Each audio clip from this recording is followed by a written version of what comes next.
Мне кажется, личное мое мнение, что Минские договоренности — это тупик, и скоро просто, ну, как бы все поймут, что, ну, дальше играть в это невозможно. Ну, это об этом открыто мало кто говорит, но мы можем себе это позволить, а чиновники наши нет. На самом деле, с точки зрения, вот, насколько я знаю, это мнение дипломатов, юристов международных, Минские соглашения юридически ничтожны.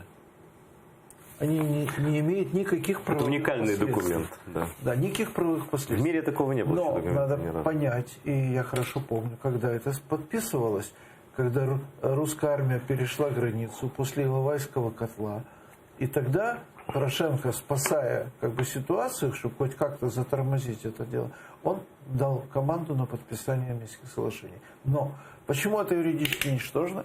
Потому что он сделал это под принуждением войны.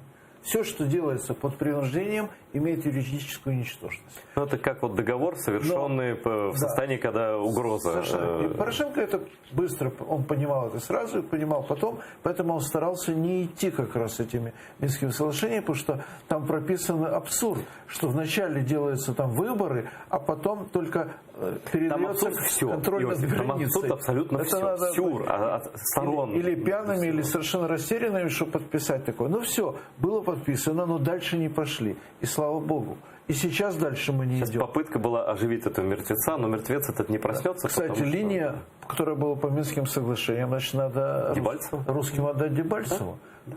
Кроме того, даже вот то самое, о чем мы говорили, разведение войск. Должно быть отведено тяжелое вооружение больше, чем на 15 километров, чтобы оно не могло доставать до новой линии обороны. Или законсервировано и проконтролировано ОБСЕ, опечатано.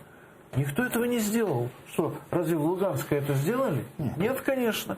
Так я же говорю, нет ни одного позитивного опыта разведения войск. Такое, чтобы оно было правильно сделано по международным стандартам.